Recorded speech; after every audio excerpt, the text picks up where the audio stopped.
Good afternoon and thank you all for joining us on this edition of KTN Weekend at One. My name is Joy Bira.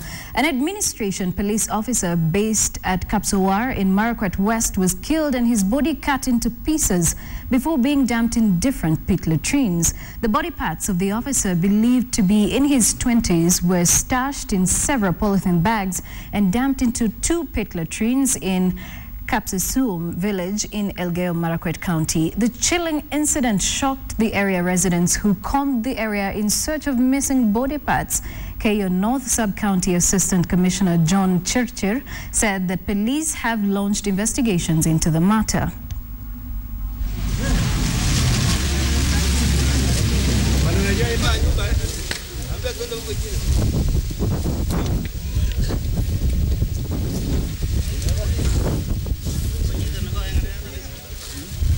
Tulitoa hivyo wakasema iko ngine ndani politi nyingine. Sasa hatuwezi toa hiyo mpaka tuite chief. Na tukapigia chief simu, chief akakuja. Pile chief alikuja akasema sasa tutoe ile ngine iko kwa ndani alafu tuone sasa ni nini basi. Pile walitoa wakasema ati ni mkono ya mtu. Tumeweza kuangalia hiyo mkono na tukaona iko missing parts.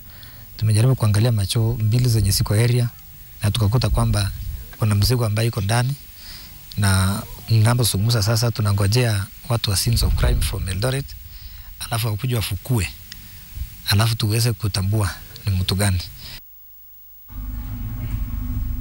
Very chilling story there.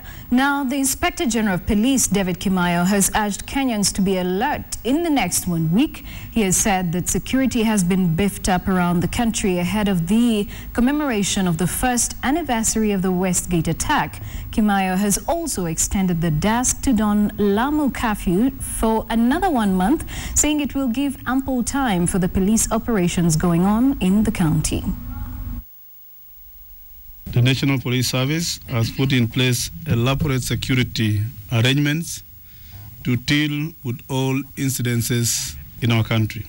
Officers have been given firm instructions to carry out pits and patrols, which they will have to enhance in all the areas that they are deployed across the country.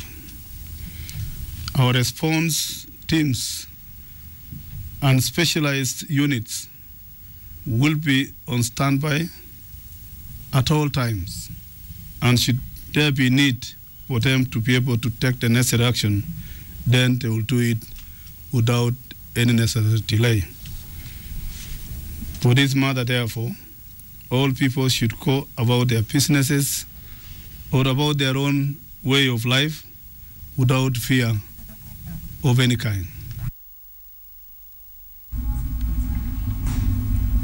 Now, as Kenyans are being asked to be vigilant, today, the 20th of September, marks the eve of, 1 year's commemoration of the Westgate attack that was after the siege. And KTN is giving you a comprehensive insight into 1 year after the siege. And today afternoon, we have KTN's Yvonne Okwara, who is at the City Hall in Nairobi's city center, to bring us an update of our KTN bottom line coverage that begins today.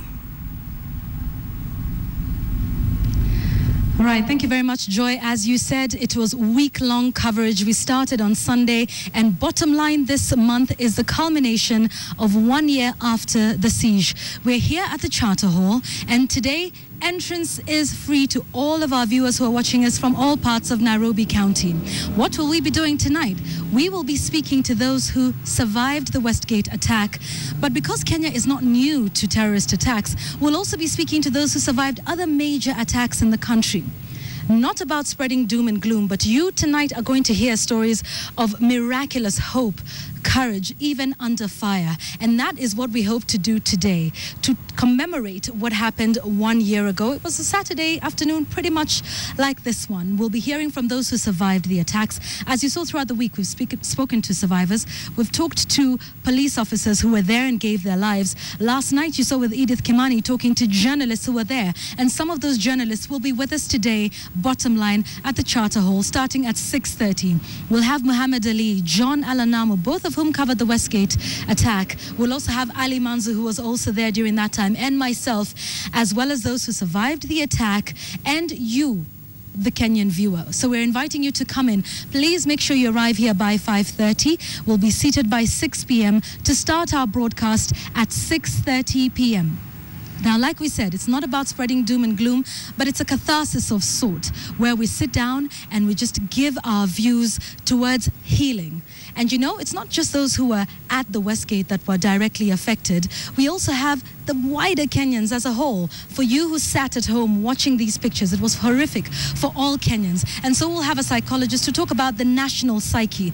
Are we in a place of fear as Kenyans? Even as the Inspector General is saying, brace yourselves for possible retaliatory attacks as we commemorate 1 year. All of that we'll be discussing tonight. But I promise you, it'll be stories of hope, stories of courage, and stories of survival under fire. You don't want to miss this edition of Bottom Line, 6:30 p.m. tonight. We're calling it After the Siege. You can also participate on SMS 22155. We hope to see you this evening at the Charter Hall here in Nairobi.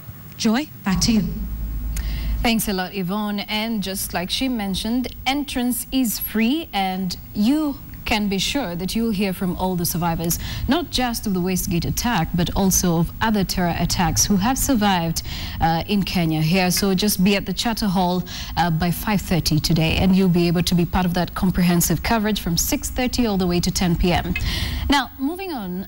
Leaders from Makueni County now want their governor, Professor Kivutha Kibwana, to resign over the standard gauge railway project.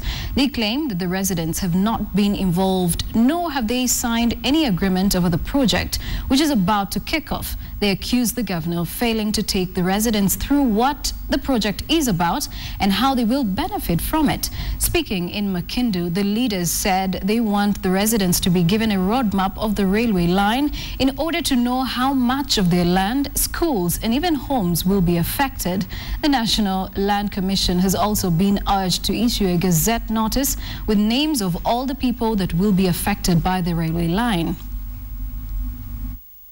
Gavana wetu ni wakili, alikuwa minister for lands, na hivi vitu vyote anasema zimempita.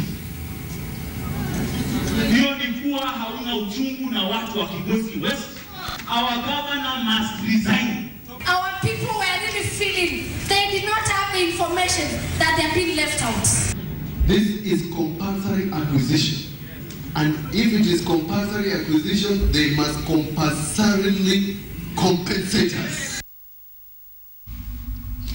Power tariffs in the country are expected to drop by between 15 to 20% by the end of this year. Kenyan Managing Director Albert Mugo says the drop would be the result of pumping an extra 280 megawatts of geothermal power into the national grid, which would displace diesel power. Mugo said that Kenyan was contributing 70% of the power consumed in the country, with 30% of this coming from geothermal.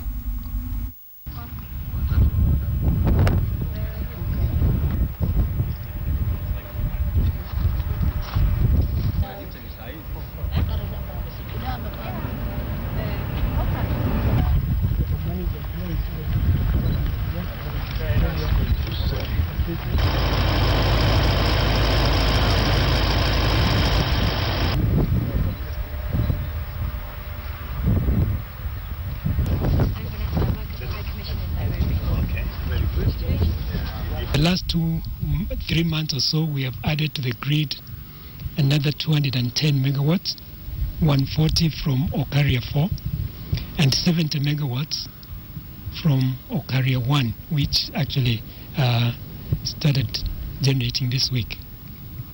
And we are expecting that in the next 1 month, 1.5 months, we will be adding another 70 megawatts at Okaria, which will bring to completion the 280 megawatts project, which we've been working on since 2012.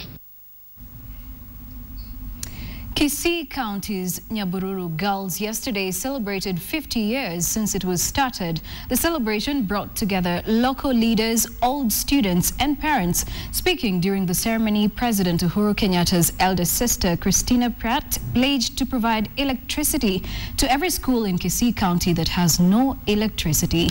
Nyabururu Girls was started in 1964 and was elevated to a national school in 2011.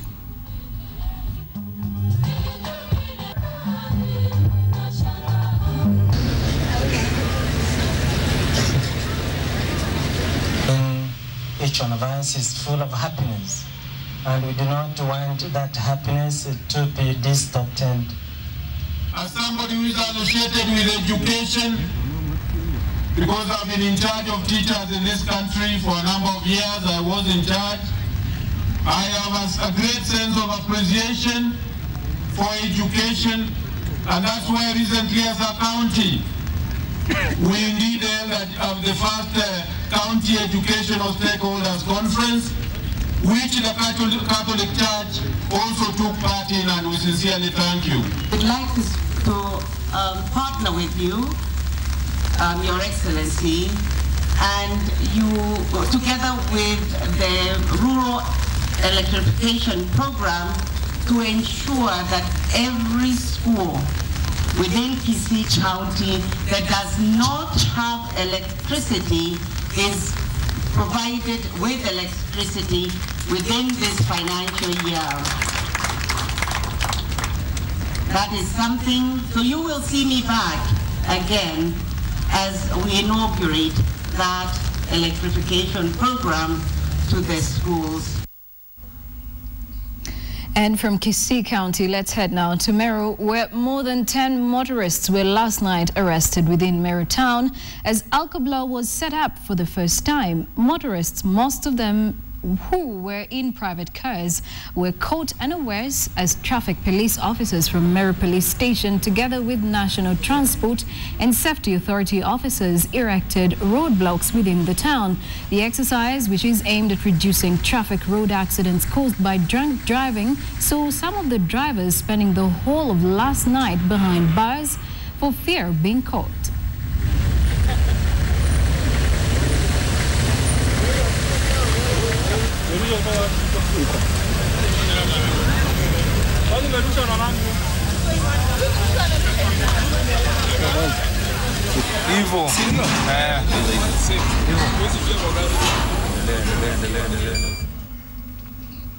And in Isiolo County, a section of the business community met in preparation for the lapsset corridor project and the upcoming resort city. They held a breakfast meeting to strategize on how to tap into these new developments expected to have a huge impact on the economy of Isiolo County. The new Isiolo airport is expected to also bring a windfall to the people of the vast county, and Isiolo County government was represented in the meeting to explore ways of unleashing the enormous potential of Isiolo. Kilometers of the corridors areas that set aside as lapsset corridor, but also the government is planning to put areas of about 50 kilometers, both sides of the highways and the railway and the pipeline, what is called business parks or industrial parks. So these are the areas that would give opportunities for our people, our businesses, to be able to take advantage of by realigning themselves. The family of a 5-year-old boy in Thina now says they can sleep easy after their child was put into a school where they feel he is safe from kidnappers. The 5-year-old Gabriel Kinyanjui was born with albinism and has been, according to his parents, the target of criminals who want to steal and sell him off. His mother, Elizabeth Mbithe, says men suspected to be from Tanzania have broken into their home 3 times in attempts to take the boy away for rituals. Nominated MP Isaac Mora, who helped the parents to secure a school at Thika, said that it was high time the East African Assembly passed a law that criminalizes cross-border trafficking in children with albinism. Ama nimpeleke shuleni, mchana nimrudie. Hata nilikuwa siwezi kwenda mahali. Ule mzigo nilikuwa nao ni amejaribu bwana Mwaura amenisaidia mzigo huo wa kubeba mishale usiku kutokulala. Nashukuru.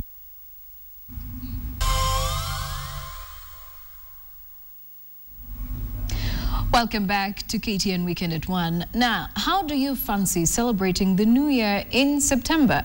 This may not actually be a surprise if you are Ethiopian or have knowledge of the Ethiopian culture. The country that brought us Rastafari marked the start of the year 2007 only last week, and as Ferdinand Omondi reports, the ceremony was a great poster for diversity and entertainment tourism. Thursday, 11th September. The ambience was set, the faces expectant, the venue packed to the rafters. But patrons were not just here to eat, drink, and have fun. They came to celebrate the Ethiopian New Year. It is 2007, 7 years behind the Gregorian calendar. We have our own calendar. We are our own alphabets. We are not using ABCD. We are using Amharic alphabet as well. So Ethiopia has got many different things. Organizers spared no expense to make it feel like a new year. The cuisine was strictly Ethiopian, with a colorful mix of spicy dishes, greens, and the signature anjera. All of it was free.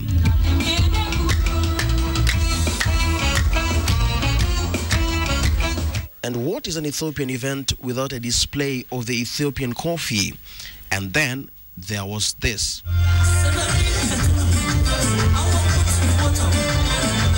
Ethiopian dancers were flown in from Addis Ababa. It wasn't difficult to see why.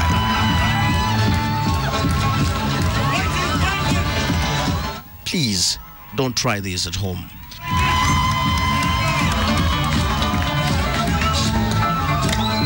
Everybody's happy, everybody's dancing, even though they don't know they are trying. Sheba Restaurant and Lounge is one of the most popular hangout joints in the island. Even during the recent days when terror threats kept many revelers away, Sheba patrons remained stubbornly faithful. And this is why. I love the music, I love the crowd, it's so fantastic. Friday and Saturday, sababu crowd iko mingi, inabidi mlangoni tunalipisha 1,000 ili to avoid wale vijana wadogo wadogo ambapo watakuja kumisbehave na watu wenye heshima zao. Kuna warembo, kuna wachali kama nyinyi.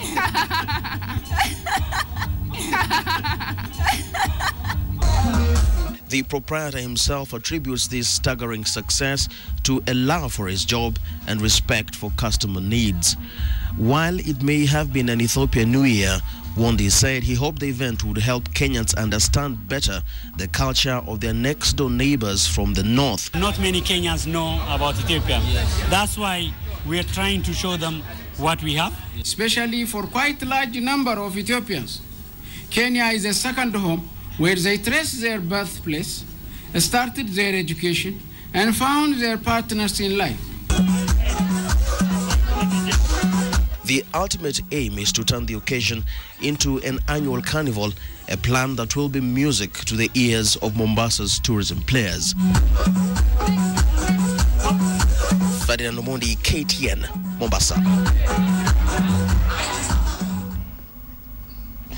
Interesting turn of events, you know, just how we are 7 years ahead of Ethiopia just keeps me asking myself, what more can you do if you took your age 7 years back? Now let's take a look at sport, and Gor Mahia's clash with Chemelil Sugar this afternoon headlines the 3 Kenyan Premier League matches for this Saturday. Gor Mahia leads Sofapaka by a point, and a win today will put more pressure on Sofapaka, who play Muhoroni Youth tomorrow in Machakos. Relegation candidates Nakuru All-Stars remains optimistic as they prepare to host local rivals Ulinzi Stars on Sunday. All-Stars hope to get past their top-flight disappointments as they get ready for this Sunday's Nakuru derby against rivals Ulinzi Stars. The new boys are placed last on the Kenyan Premier League standings, and they say they're ready to go all out and win their remaining 6 matches. We've got 6 matches to go. Those are 18 points. But 18 points, shine zige zote tutakuwa karibu namba karibu 7-8 hapo. So niko very sure the players tumemeshaki vizuri, morale iko juu. The hopeful team has pitched camp at the Nakuru Athletic Club, where they're working on their weaknesses. The team will be buoyed by 3 of the players who earned call-up to the national team Harambee Stars squad that played Egypt in a friendly match. They include goalkeeper Shaban Othonji, striker John Softy Girango, and midfielder Bernard Othiambo. Kuwa katika timu ya taifa ni fursa kubwa sana. Kwanza kwa mimi kama kipa ambaye bado najaribu kunawiri katika hii mpira. Yeah, imekuwa very good lesson to my players because wako very young. Na nashukuru tena kuna 3 players wameitwa Harambee Stars and niko sure hito zaidi, na hiyo tumelana vitu mengi sana kwa sababu unajua national na Premier League ni tofauti. Na preparation ya hii wiki pia imekuwa poa. Kenya tumebaki tu ni hope for a win weekend. Nakuru All Stars lost to Linz 1-0 in the first leg clash, but the team remains confident of kicking off a winning streak of some sorts. They currently have 16 points from 3 wins, 7 draws and 14 losses. And well, for more news, do log on to our website, that is ktnkenya.tv or standardmedia.co.ke. With that, we wind up this edition of KTN Weekend at One. And also not to forget, we're having comprehensive bottom line coverage from 6:30 p.m. That is going to be at the Charter Hall here in Nairobi. In case you want to be part of the public audience, make your way there by 5:30. Up next is Africa Speaks, and today we focus on South Sudan employment. Was the circular that we heard earlier this week really intending to kick foreigners out of the country? Ambassador Mariano Deng Ngor is going to be here to speak to us about that.